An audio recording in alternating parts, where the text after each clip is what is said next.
Hey there neighbors, Kevin here with eTrailer, and today we're going to be taking a look at and showing you how to install the Seaflo Ceramic RV Toilet. There's a few reasons why you might need to replace the toilet in your RV, one of them being just maybe the toilet is no longer functioning properly. The next biggest reason is typically just for your actual comfort. So there's a couple of different options when it comes to that, so it's going to be based on your height. So with this specific option we have today, this is more of a residential style height, so it's not super low to the ground like some of those other camper style toilets sit, so that you feel a little bit more comfortable. You're at a better height so you don't have your knees poking up super high. And then also with this is going to have a ceramic bowl with a plastic slow close lid on here, so not only is it going to feel more like that toilet bowl at home, so you have the home bowl advantage, but also you don't have to worry about the lid slamming down closed because it's going to slowly close and you actually won't even really hear it once it fully hits the seat there. So another part of that comfort topic is whether it's a round bowl or an elongated bowl, and most people are going to prefer that elongated bowl, just like what we have here, but Seaflo does offer some round bowl options as well. There is another differentiator too with their specific toilets is on the back where the valve system is that all of our water comes through, you can actually add on a sprayer. Now some of these kits will already come with that sprayer already ready to go for you. On this specific one, they have a plug on the end of that barb fitting that the sprayer is going to go on. So if later on you decide, you know what, I do want that sprayer, all you have to do is go to the back here where the valve is, just cut off that little cap, and then you can easily just put on the hose for the sprayer and then a hose clamp to fully tighten that down, and you'll be ready to go. So as far as operation goes with this, it's a simple just push down like every other RV toilet out there with the foot pedal. As you start to press down on that, it's going to open up and allow that water to pass through. We've also got inlets going around our bowl, but you can see there's kind of a curved built-in loop here, so that way when that sprayer sprays out to the sides, it's going to travel up the bowl and then really kind of help clean it out, so that way you don't have any stuck on stains or any other kind of debris left in the toilet. Installation of this toilet is honestly super easy. It's only going to be 2 bolts just tying into the flange that's mounted in your trailer already. Now the only time I would say that this probably would get to be a little bit more of a challenge is if that flange is damaged and you're needing to replace that as well, which I'll kind of talk about a little bit during the install later on in this video, but if that is the situation for you, then please feel free to reach out to us because we can definitely help you out getting that flange replaced so that way you can add on your toilet and be all set to go. But with that being said, if you don't want to get your hands dirty, you don't want to touch the old nasty gross toilet to swap in that new one, then please feel free to use our dealer locator. You can just enter in your zip code and find a shop near you to get it professionally installed. Now if you are wanting to do this yourself and you just need a little bit of info to kind of get you there, stick around and I'll walk you through the process. So starting off our install, we're going to want to make sure that we have our water off. In our case, our trailer's been winterized and hasn't been used yet, so we don't really have to worry about water being in the lines, but potentially there could still be a little bit in there even though it's been cleaned out. So grab yourself some shop towels.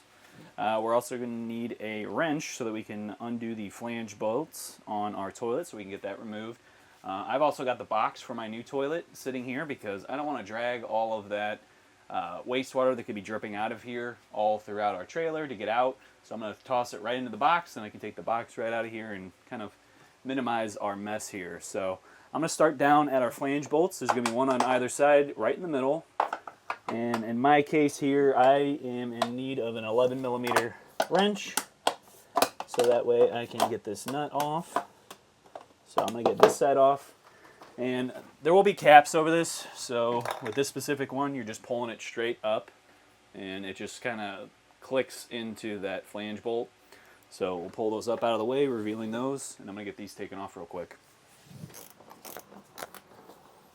Alright, now that I have those flange nuts taken off, I am going to throw shop towel under our water connection. So with this toilet, it's a Dometic. We've only got one connection coming in. We don't have a sprayer or anything else we got to disconnect. It's just this one hose running up to the back. So that will take off. And like I said, you could potentially have a little bit of water still in the line. Looks like we got a couple drips there. Not too bad. Throw another one down. And at this point, we can lift up our toilet and drop it right into our box and get that out of the way. Now, before I go any further, I'm just going to kind of clean up this space a bit with some cleaning solution.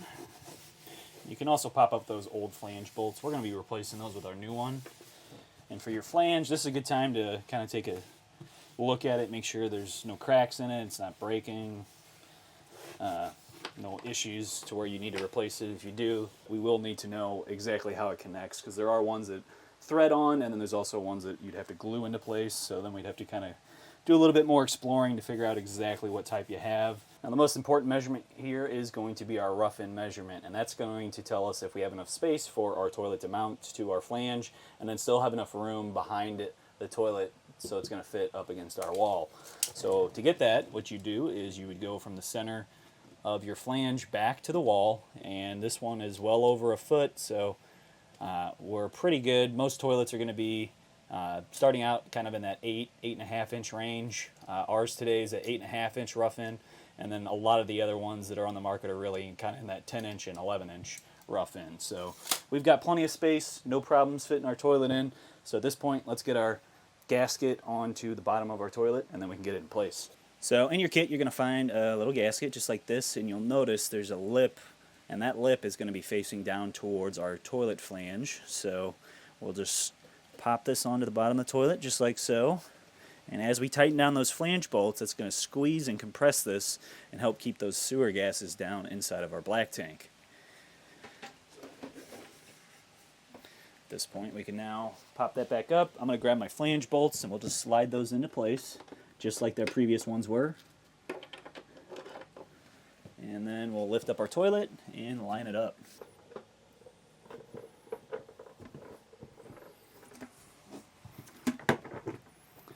There we go. And that gasket's going to kind of keep it elevated a little bit until we fully compress that down. So we'll grab our flange nuts and we'll start tightening those down. I'm going to be using a 13 millimeter socket.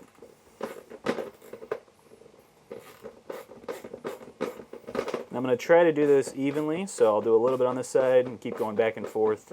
I'm going to get a nice seal so we don't have any sewer gas leaking out. I've tightened it down. We have a little baby torque wrench that matches up to the torque that they list in the instructions. I'm going to be honest though, I've replaced a ton of toilets in my life throughout trailers and residential, and I've never used a torque wrench. You could probably get away with not using one if you didn't have this specialty one. This is actually meant for a bike. But I got that torqued as well. Realistically, what we're looking for here is we want a nice seal, so we want that gasket to get compressed against our flange, and then also we don't want any wiggling with our toilet, really. So there's a tiny bit, I might go just a tiny bit over, but at the same time, this is a plastic base, so we can't over-tighten it, because then we run the risk of cracking the base, and then you're going to have a loose toilet for the rest of the time that you have it in there. So I will go just slightly more. I mean, you can kind of feel when a flange nut is getting too tight.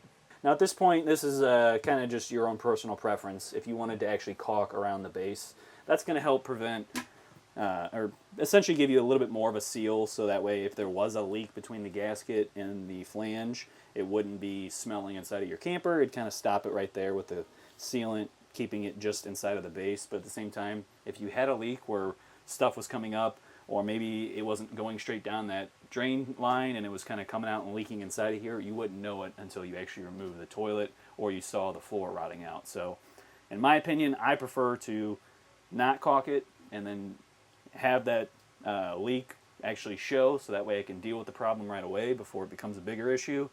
But if you feel like caulking it, it does look a lot nicer when it is caulked. So you can if you want. Following that up, though, we're going to go to the back here and we'll make our connection. Most of the time, your pipe is going to usually be PEX, at least that I've been finding, so I haven't been able to easily move it.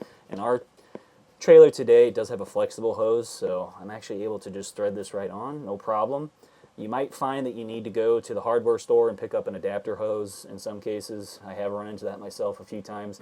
And most of the time, they'll have like a section where it says faucet and toilet. Well, in residential standards, that's fine, but in RV standard, faucet is more the toilet size that they're using. So you want to look in the faucet section for that hose. Now, last thing to do is just pop on those caps. You'll see one side's a little bit more open. I would just kind of hide that towards the inside. So it literally just presses right on, and we're all good to go. Now at this point, we're ready to try out our toilet. We just need to go and hook up to water. You could use, obviously, your water pump and your fresh tank. In our case, we're just going to run through the city water connection, so that way we can just have it come right through, and then we can kind of clean it out. So now that we're hooked up to our city water connection, we can now test out our toilet. If you are hooking up to city water, just one more little quick tip. Just make sure that you're using an RV pressure regulator, so that way you don't potentially blow out any of the fittings or any of the pipes that are actually in your trailer, just depending on what that pressure is. So at this point now, we'll press down on our foot pedal here. You can see we've got water coming in. You can even hear it here. We'll lift this up. So we have our sprayer right at the back there, doing what it's supposed to, and our gasket right here, holding water, so that way we keep those smells down in the tank and don't have those coming up into our trailer. So with this functioning properly, that's going to do it for our install. My name's Kevin, and if you're still looking for the right toilet replacement for your travel trailer, please feel free to reach out to us via our Ask the Experts link, comment on this video, or phone call to our customer service department, and we'd be happy to help you out on your journey.